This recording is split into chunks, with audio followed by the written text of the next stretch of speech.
Westplex 107.1. It is BS in the Morning. She's Brad. I'm Shelley. Our website is BSInTheMorning.show. I had an interesting thing happen to me Saturday morning. You always have interesting happens to you. Tell us, please. This is one We're of these, at the edge of our seats. Yeah, this is one of these things where I can't really mention the place or the guy because I don't want to get him in trouble because he did something very nice for me. And I think that if his boss might heard it, his boss might be upset. The law of unintended consequences. Long story made short, one of my vehicles, I needed a part for it, and it turned out that it was a dealer-only part. There are certain parts that you can get at like your local auto parts store, but there are certain parts that you can only get from the dealership. And I called a couple Ford dealers and found a Ford dealership about 25 minutes from where I was at the time who had the part. And I called the guy up and he goes, yeah, I got it. So I drive out there, go into the parts department, and they were open. It was like 9 o'clock in the morning on Saturday morning. And he's got it sitting on the counter. I look at it and it's the wrong part. And I go, this isn't the right part. And he goes, well, and he shows his computer and, he goes, nope, you're right. Wrong part.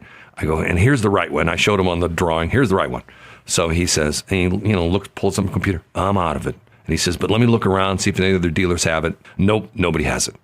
So he says, I can order it from my distributor. He says, they're in Kansas City. I can order it this morning, and it'll probably be here on Tuesday. I go, okay, whatever. Do what you got to do. He says, give me give me your name and phone number. And by the way, he was sitting there, and he was streaming Keishi, and he had a Keishi T-shirt on. And when I gave him my name, he says, you're a radio guy. And I go, yeah, I am. And he goes, well, you're upset that I'm not listening to your station, aren't you? I go, no, quite honestly, I'm happy you're listening to some station. I'd love it if you listen to my stations, but you know what? You're listening to Keishi, fine, great station. You got your T-shirt on. I love it. You're promoting radio. So I give him my name and phone number, and I left.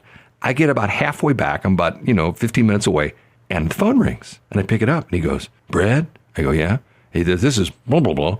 He says, I really screwed up. I do have that part. I go, really? He says, yep. He says, I didn't think I did, but it was back on the shelf, and I've got that part. And I said, okay, I'll turn around and come back. So I go back, walk in the parts department. It's sitting on the counter, and I go, okay. And I pull out, my money to pay for it. It's like about a $60 part. He goes, it's on me. I go, really? He says, yeah. He says, I screwed you up. He says, you came all the way out here. I told you I didn't have it, or you had the wrong part. And then I told you didn't have the right part. I find out I do have the right part. He says, it's on me.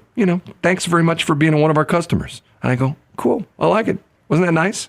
That was very nice. Yeah. And I'm thinking to myself, okay, so, I got to think about something nice to do for the guy. Maybe I can, I don't know, maybe you could go over and talk to him. No, that wouldn't be nice. That would be terrible because you talk his arm What? off. What? I can actually give him a chocolate cue. A chocolate cue. That's right. Do you still have any of the chocolate cues left over? I do. Oh, maybe we'll give him a chocolate. Shelley had these. Who made those for you? J Confections. They're over on Highway N off of Highway K, in the same plaza as Walgreens and the defunct Saint Steak and Shake. Yeah. Well, that's a shame, isn't it? Where aren't there defunct Steak and Shakes? Every time you look around, there's actually Steak and Shakes in Wisconsin. Oh, well, they're all over the place. They started in Illinois, Normal, Illinois. Gus Belt. I thought that they started over on Olive. No. The original Steak and Shakes were in Illinois. Gus Belt, that was the founder. I remember that because I used to work at Steak and Shake. You went to Curb. I was a Curb boy. You went to Curb school and you learned that. There was a slide presentation that the guy had given probably 8,453 times. And they gave you the history of the company. And there was a picture of Gus Belt and, and the original Steak and Shake and all that kind of stuff. So anyway.